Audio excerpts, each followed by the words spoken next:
Loss of money, work, and time is not something that most of us like to deal with. This can happen when you contract the influenza virus, or commonly known as the flu. The Centers of Disease Control are on the forefront of the battle against the influenza virus and its complications. They state that serious outcomes of the influenza virus can result in hospitalization or death.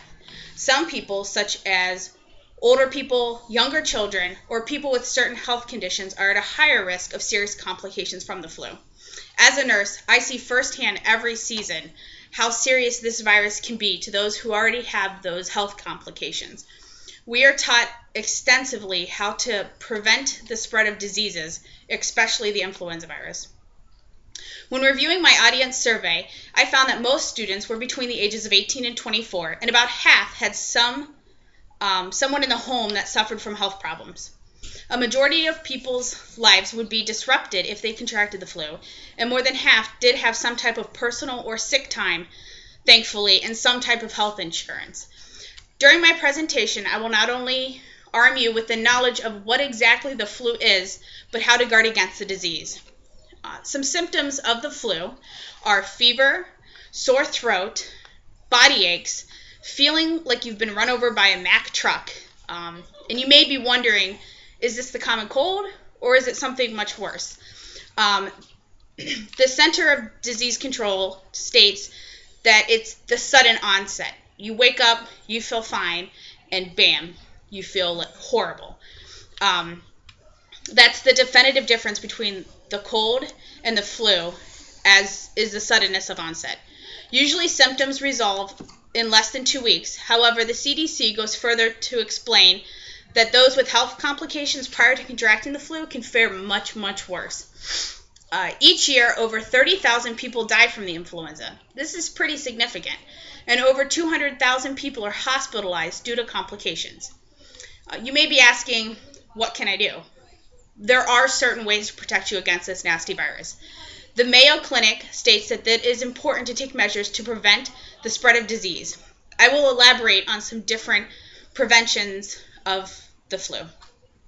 Washing your hands is the key to stopping the germs from spreading. A simple way I can tell you to do this is to wet your hands with running water. It doesn't matter if it's hot or cold. It's the friction when you're applying the soap that actually kills the germs.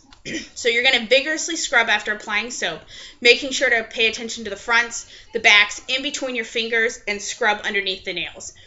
You're going to wash your hands for at least 20 seconds. I always tell my patients to sing Happy Birthday through twice. It's an easy way to remember how long I've been doing this. You're going to dry your hands with a towel or air dry. Don't shake them, so that just helps to spread germs more. If washing your hands is not an option and your hands aren't visibly soiled, you can use an alcohol-based hand sanitizer and it will work just as well.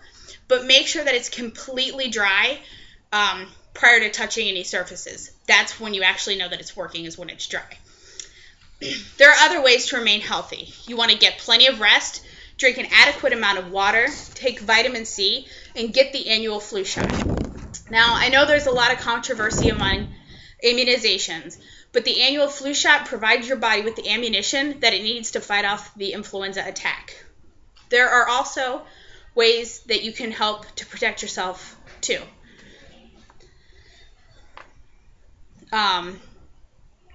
Besides getting your flu shot, make sure that if you are sick or you are having a fever that you stay home.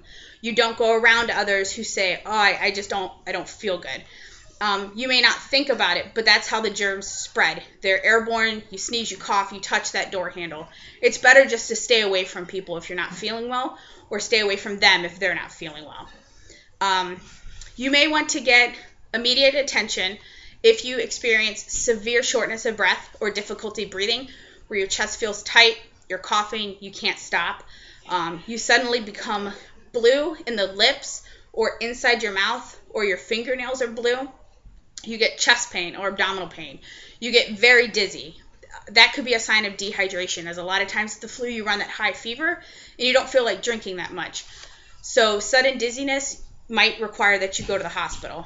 You get really confused. You have severe or constant vomiting. You experience seizures. Or if your flu-like symptoms improve, and then they get worse, and they come with a worsening cough and worsening fever. As you can see, prevention is the key. Keeping yourself healthy, washing your hands, and getting that annual flu shot is the best way to guard against the flu. Today, I hoped I have armed you against the flu with the knowledge of what the flu is and what tools are needed to prevent the flu. When contracting the flu, it's not the end of the world, but it will definitely be a major damper on your life and will cost you time and money.